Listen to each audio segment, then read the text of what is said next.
Alright guys, welcome to maddenedge.com. Before we get started, I want to let you guys know that the Madden Edge ebooks are PC, Mac, Android, iPhone, and iPad compatible. Really easy to just look at your plays right before you get into a game, so pick that up when you can, guys. Alright guys, so it's been so long, PlayStation Network is still down, so I decided to just play a game against Madden. John Cooley wanted Denver for his team schemes. He wanted a 3-4, a 4-4, and a cover 2. So the 3-4, actually I liked all of them, but I just decided to play the game with the 3-4. So here we go. We're making sure our settings on Madden, and we're going up against the rival, which is the Raiders, of course. So you guys will get to check it out. You guys know that Denver doesn't, well, DJ Williams, I think his name is DJ. If I'm wrong, sorry guys, I'm not looking at it, but the middle linebacker covers at 80, and all the other backers cover like in the 60s and 50s. And Doomerville and Ayers, the two stud backers, cover in the 50s. So I had to put those guys on the end. But if you look at play 1 up there, it's pretty optimal, right? We have Williams into the hooks. We have Bailey. Oh, just I didn't show you guys the rosters on this one. Sorry guys, it's been a while since I've done it. But we have Bailey at the free safety, and Dawkins at the strong safety, and then our corners cover at 80s, and our linebackers, outside linebackers, cover not too well, like in the 50s and 60s. So as you can see, this play is going to be optimal for this team, right? Defensive line is pretty good. The ends are really good. All right, guys. So let's just am I on offense yet? Yes, I'm on offense. I'm putting making sure I have Demarius Thomas, guys, at the slot. It's been a long time since you guys see me run the West Coast offense, right? Well, they have no line. I had no choice. I had to do it. But let's take a look at plays 3 and 4, guys. Right? That is my right run stopper. I mean, let's take a look at it, guys. We have blitz pressure from a backer. We have our end. Oh yeah, guys. Now this is a 3-4, but look at Doomerville, because he doesn't cover. Of course, I'm going to get plays, or I'm going to come out in that formation where he is on the line doing what he does. And if I need him to do a little bit of hook coverage, or spy coverage, or flat coverage, then fine. But basically, what I want this guy doing is getting after the quarterback. That's what he does well, right? So yeah, I'm gonna be talking a lot during offense, but you guys can, kind of watch to see what I was doing. So Doomerville's doing his thing down there. He's like containing. He's pressuring the quarterback. All of our backers are flowing that way, guys. Right, just in case he gets past Doomerville. We have a backer blitzing up the middle. Just in case he tries to cut back on the very far side, in case he magically reverses his field and goes, completely left. We have somebody covering that zone over there, and then we have a safety coming down this way. So that's going to be a really good right run stopper, right? We have play 5. That's going to be like my second base. Don't like that one. I mean, I like it. You have to have, some plays there, but I like it because I have my 2 safeties back there, right? And my corners are good, but once again, my outside linebackers, they don't cover that well. So there we have it. And here, guys, I have to make my reads quick. And if I don't complete it, I'm just trying to get it there before that guy can get into a position to, get a pick. And finally, guys, my other run stopper is play 6. All right, and that, I'm going in between 3 and 6. If I feel like it's going to be heavy right, then I'm going to run 3 or 4. And if I feel like I don't know which way he's going to go, then I'm going to try and get into 6. So this is, that's kind of what I like about using teams who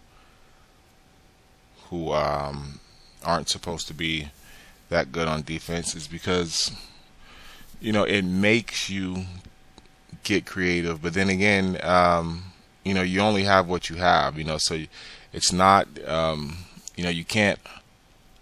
It's hard to overthink it. At least I think so. So you guys are gonna see what's going on with this. Let's get rid of it now, guys. A lot of people have been messaging me about the offense. Just try to watch what I'm doing, and what I'm doing on different types of reads, and of course I'll try and talk you through a little bit of it. But this is in an ebook as well. Let's see, the offense is here. We got Thomas right here, guys. And this is going to be, Thomas is going to be my go-to because he drops it. Look at this. He can block, and his BPR is high. His catching is kind of suspect, though. But against a team like the Raiders, who runs a lot of man, I need him as my first option in this offense. There he is. There he is. There he is. So guys, like when you're in your leagues, or if you just need good practice, go up against John Madden. I mean, it's a good test. Offensively, do what you do, but I'm here to show you about this defense. Play 1 is the optimal play for this team, for this defense. Play. And I think, that's the only one that's really optimal. Yeah, because everybody else, it's like situational calls. There he goes right there. Yeah, he's big and strong, and he'll catch that. So play 1 is certainly your base, and all of the other ones are like run, stop, left, run, stop, neutral. Play 5 is a change up, a base change up to 1, and then play 2 is,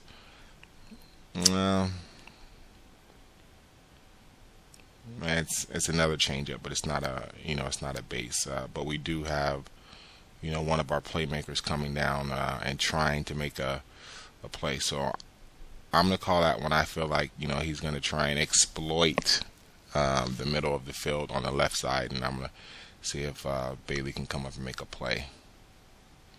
So if you guys want, I will not do an audible pack, but what I'll do, guys, is because I've been doing a lot of team schemes. So if you have already purchased the ebook, what I'll do is I'll put a link in the full scheme, on the full scheme page. And what I'll do, and I'll actually put it on the defensive page too. But what I'll do is I will put a link to it and show you guys an example of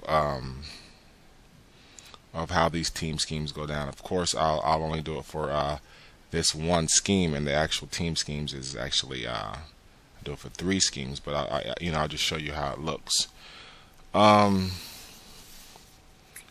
And that's that. And this I'll call this, I guess, how to beat Madden, or how to beat the computer on all Madden team scheme.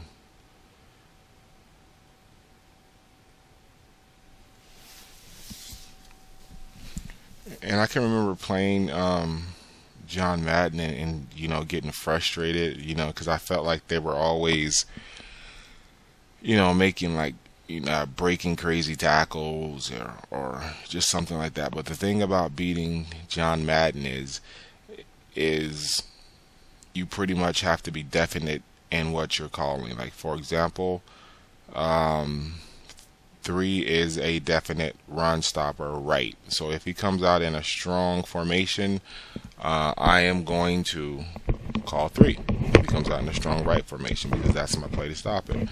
And if I'm not sure, I'll come out in a 6. And then if you do that, then John Madden, then the game is going to reward you for calling a play in the right situation. Now, let's say, for example, you call, like you're trying to stop the run, and it's a lot different online than it is, just playing at home. I feel like, but then again, most of the games online are not all Madden. Like you have to change your setting. So if your setting was on all Madden online, then this is how it will be. So of course you guys should know how to beat it. But let's say, for example, you come out in a strike 2 spy. That's where the outside linebackers are blitzing, and everybody else is blitzing. You have your corners and your flats, and then all right, here guys, I'm coming out in which was a mistake, because I was like, oh man, I should have came out in the run D, but I came out in the play 1. That's the thing about Madden. If you do not establish to Madden, that you can stop his run, that you're going to call a smart play, they'll just eat you up.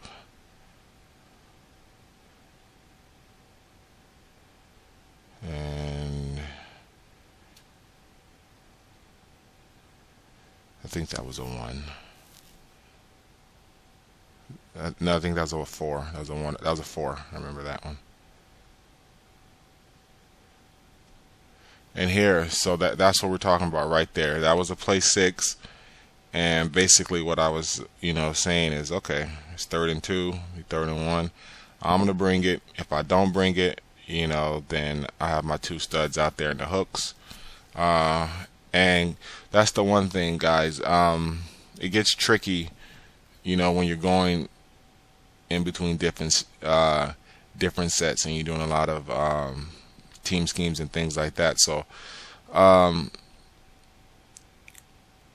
it doesn't matter because I didn't even show you the roster. But just make sure, like let's say for like that play 1, that your best zone covering backer is going into that middle hook zone. Okay.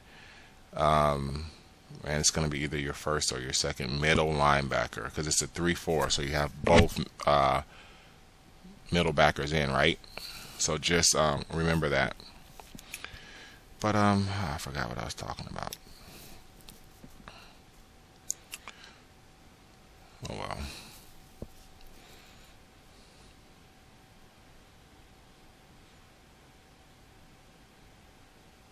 Buckhalter, and I got I tried to see, I tried a couple different things, but I tried to see if I could have Lendell White at the fullback, because he's 75 at fullback, and he breaks his tackles and things like that. But I tried to have him at fullback, and he wasn't. He just doesn't have that. The only thing that he doesn't have is acceleration. If he did, he would be like Blunt from Tampa, but he's just he's slower. So he needs a fullback, and once he gets ahead of Sting going, then he's going to be good. But Blunt, he can just take it, right off the start. So then I put Buckhalter in there so that I could get plays like that out of the backfield. There he is. There's Moreno. Boom. It's been a while since I ran this offense, but I mean, I always do. I used to always do this one, and this is the one I'm going to use when a team just doesn't seem to have offensive line. You have to get everything off quick. This is the West Coast offense. For those of you who don't know, you can't, you don't have time to be indecisive. So for that reason, study your plays and just practice it a lot, and get your timing down.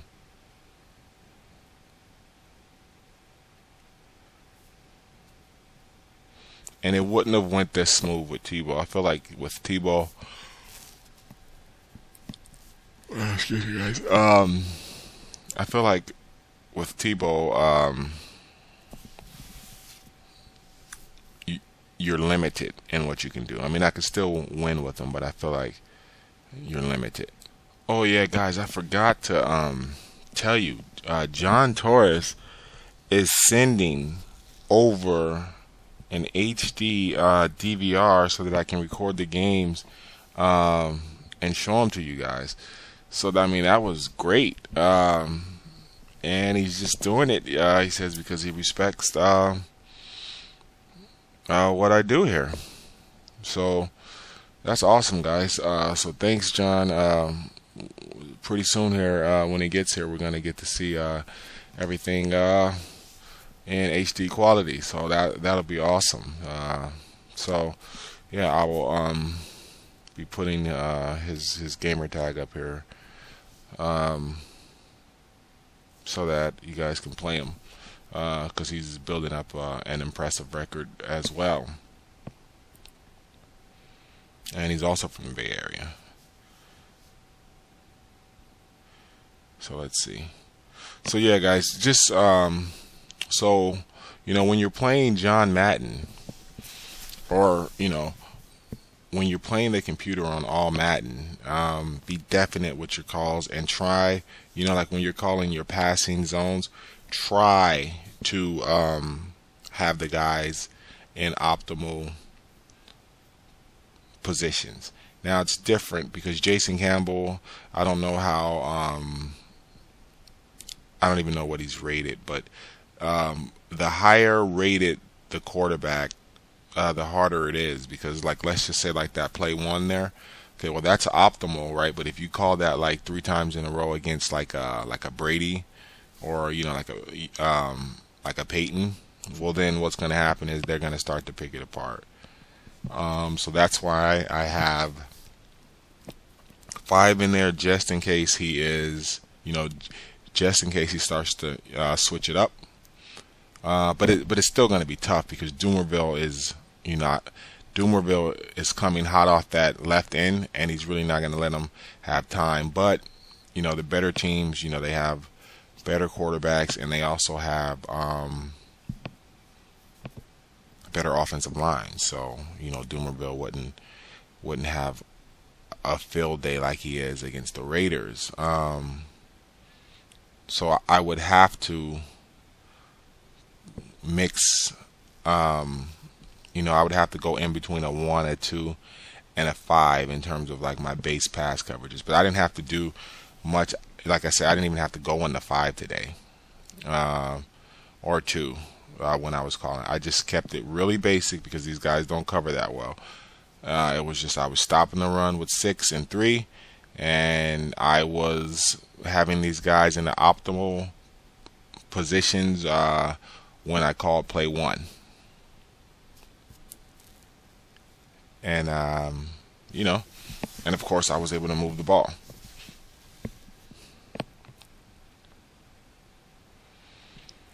So what I'm going to do is, speaking of that, I know we're talking football, but NBA playoffs are on, and Jason Kidd is, they just took game 1 off the Lakers. And obviously I'm from the Bay Area, so Jason Kidd is going to be my favorite point guard, favorite player.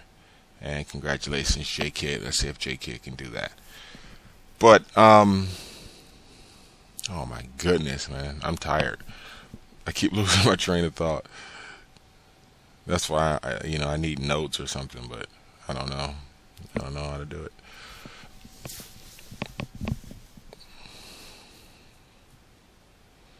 All right, so let's see what's going on.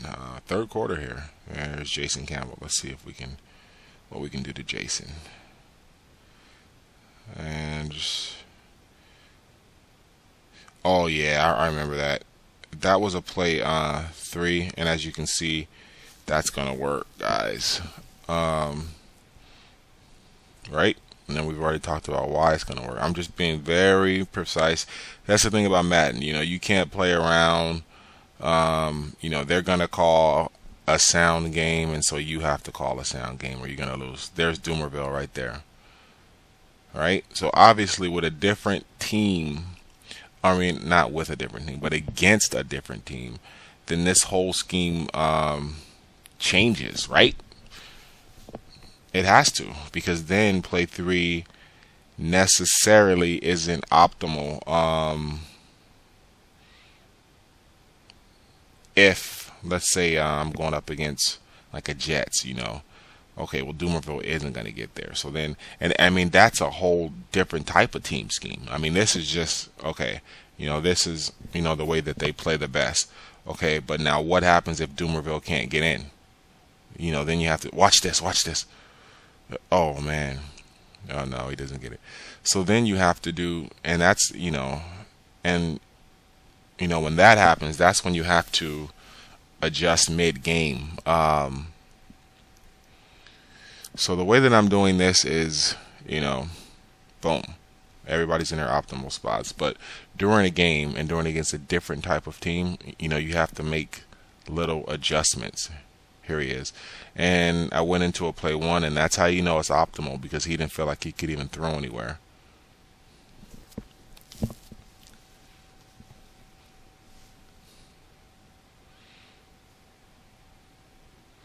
So against different teams, then what's optimal actually changes, unless you have somebody who is going to get in, no matter what. And I think Doomerville might be in that category.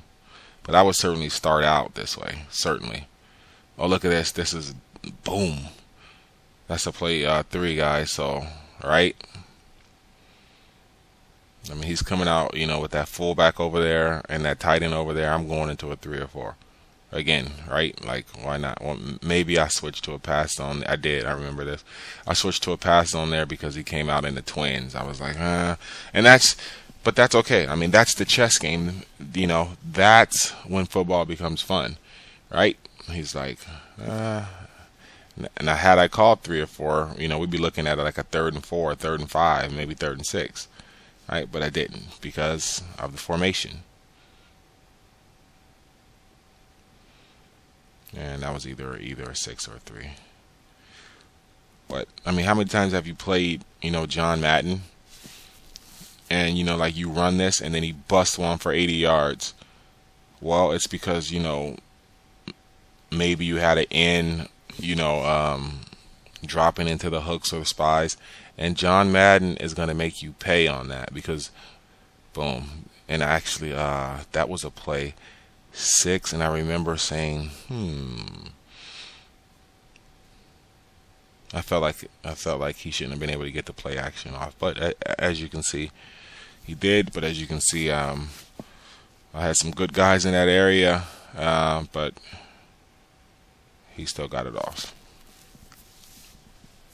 But anyway, I mean, how many times have you played John Madden and the guy, just they have unbelievable runs, and the reason I figured it out is because I mean, not only do you have to hit them solidly, but Madden has to know, that you had the right play call on, period. If you don't have the right play call on, they're going to have a successful run, or the right type of play. There's not one, right way. There's, the right types of plays. And let's see, 3rd quarter.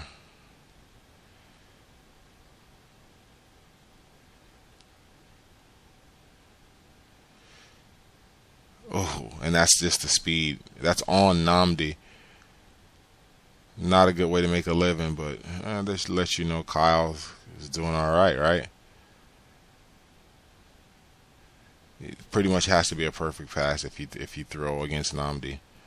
I mean, it's ridiculous on this game. And I mean, he's like almost that way in real life too.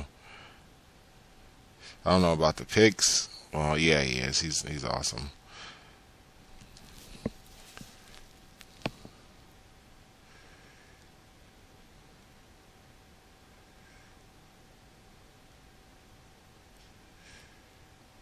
Yeah, I was thinking about doing like I don't know, like my version of like the Hall of Fame. And I'm telling you right now, I don't know, there's some of you guys who may be a little younger, and there's some who are my age, and then there's some who are even older than me. And but the best running back that I've ever seen was Bo Jackson. Period. I mean, Barry Sanders, was agile, and he was fun to watch, and I would say Barry was number two. But the best one that I've ever seen was Bo. Period. I mean, he was ridiculous, flat out ridiculous. All right, let's see what we can do here. Boom, here it is. Is he to the house? He's to the house. I mean, guys, I mean, there's nobody like him now. I mean, let's just take like, okay, Chris Johnson's speed. Bo was actually even faster than Chris Johnson. So he broke runs like that. But I was gonna say, well, let's take like Adrian Peterson's body, but he was bigger than Adrian Peterson. I'm trying to think of a back that's even as big as Bo Jackson right now. I mean, starting backs don't even, they're not even as big as Bo nowadays. I mean, who was like Bo Jackson's size? I can't even think of anyone like that right now, even playing. And there's a lot of people who say like Herschel Walker, not even close to me, because to me Herschel was a great athlete, and he had a few actually great years, but he was, to me he was a little more stiffer, than Bo. Bo was kind of fluid, just ridiculous, and plus Bo was faster than Herschel. I think Herschel got like, let's see, look at this, which one was that? That's play one, I think. And I call that because I felt like I knew that he had to pass guys, right? So now I've established to him that I can stop his run, and also that I can score. So I pretty much feel like I know he's gonna, again, I know he's gonna pass. The heck was I was talking about Bo and Herschel. No, yeah, so Herschel ran like probably at his best like a 4.36 or something like that. Oh, here we go again. That was a one again, guys, and Denver almost got in. And if I felt like it, I could have got on that guy and actually stepped in and picked it. But I'd like to show that, to me, Madden is about play calling. To me, I mean, you can beat anyone with just good play calls, I think. I mean, I've done it. Look at Doomerville trying to get in again. These corners are at 80. Yeah, so to me, Bo would be the greatest I've seen. I know a lot of guys will say Jim Brown, and I've seen the film, but I never got to watch him.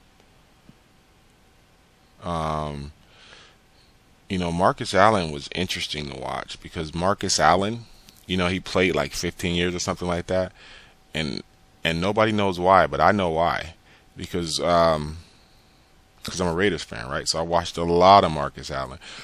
What Marcus would do is Marcus would get like 3 yards, right? And then as soon as he saw somebody coming, he would always like dive and lay forward, for the next 2 yards. So he was always getting 4, 5, 6 yards. And it's because he would fall forward and never get hit. He even played without knee pads, because he wasn't even going to let you get to his knees, guys. As soon as he saw you there, if he couldn't break a long one, he was just sliding forward for 3 yards. And he did that for 15 years and racked up a lot of yards that way. So now I'm just coming out in like the cover 4.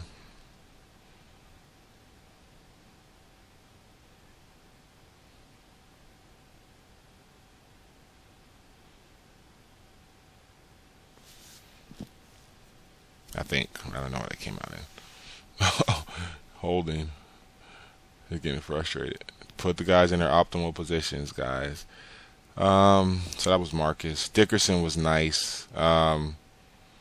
he was strong, but Dickerson, he was kind of like uh, uh, almost like an Adrian Peterson, but not as, he didn't bowl as as much as AP. AP to me is going to have a short career because of the way that he runs. I think Dickerson. Let's put it this way: Dickerson was kind of like a cross between Peterson and Marcus Allen, if you ask me. That was him. But he didn't, dive that much. But he had the smoothness of an Allen, but kind of like the speed of like an Adrian Peterson. That was Dickerson.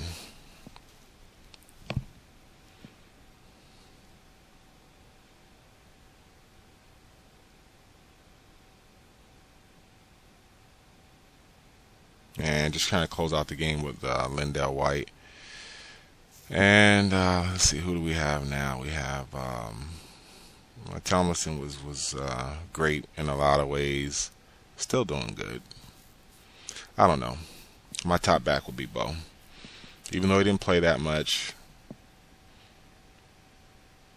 4 years, but he has the highest average per carry in NFL history. It's like 5.3, 5.4, with a certain amount of carries. But who's trying to challenge that? It would be Chris Johnson. But then his average went down last year. He was the only man in history with 290-plus yarders. I think Chris Johnson got tied him with that. But we're still talking about a guy who is like 6'1.5", 230 pounds, running a 4.1 with agility.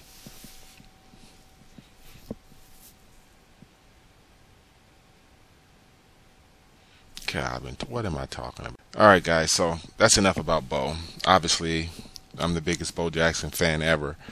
But let's talk about quarterbacks, though. So growing up with a mom who was born in Oakland, right, and a father who was a Raiders fan. Obviously, I'm a Raiders fan, right? So by default, you can't like the Niners, okay? And I tried to not like Joe Montana, as a kid, like 9, 10. But as I got to like 11, 12, 13, I could not dislike this guy. I would watch him, and he's just smooth as can be, guys. Let's take, who? Come on, let's not even say Brady. All right, and I know some of you Patriots fans are gonna, get on me for that, but Joe was smoother than Brady, guys. I'm gonna tell you because I've seen them both. I've seen him. He was just smooth, just relaxed. Brady sometimes to me looks a bit rattled, and I'm sure that Brady will tell you the same thing. He is not like Joe Montana because he probably patterned his game after Joe Montana, right? Because Brady, grew up in the Bay Area also. And in terms of production and getting those Super Bowls, yes, he's close to Joe, but it was something about Joe to where, he just never ever looked rattled. I've never seen Joe Montana look rattled. I've seen Brady looked like he couldn't figure things out. Not that often. Maybe maybe only 2 or 3 times in his career, but I've never seen Joe. So that's that. So Joe to me is better than Brady. Sorry. But Brady's like right there. So let's talk about the 2 guys that put up. And here, what am I doing? I'm playing soft now, which I shouldn't have. Once I get down here, I start trying to stop them. But let's talk about Marino and Manning because those are the guys who just put up unbelievable numbers. I actually have Peyton Manning's rookie card, and he is my favorite quarterback. I even like Peyton Manning more than Joe, but I just respect Joe because I mean I just saw this guy continuously pull it out and just look very, very relaxed. Just dropping back there and not even throwing the ball hard, right? I mean, just amazing. But I like Peyton. I got Peyton Manning's rookie card when he came out. Still have it. So let's compare Manning to Marino. Who's a better quarterback? If I had to choose. Wow. Wow, they both put it on there. And I was gonna say that, well, maybe like Joe. I mean, maybe Manny might look a little robotic with his like I mean, just because he studies so much, and now that's someone who doesn't really look calm in the pocket, but obviously he knows what he's doing. I'd say Dan Marino certainly did look calm in the pocket, though. So for that reason, I would have to say that Dan was a more natural passer, certainly. They both get good results, great results. But to me, well, you know what? I'll take Peyton because he did the work and because he lived up to, or he surpassed, what his father did. So that's what I'll do.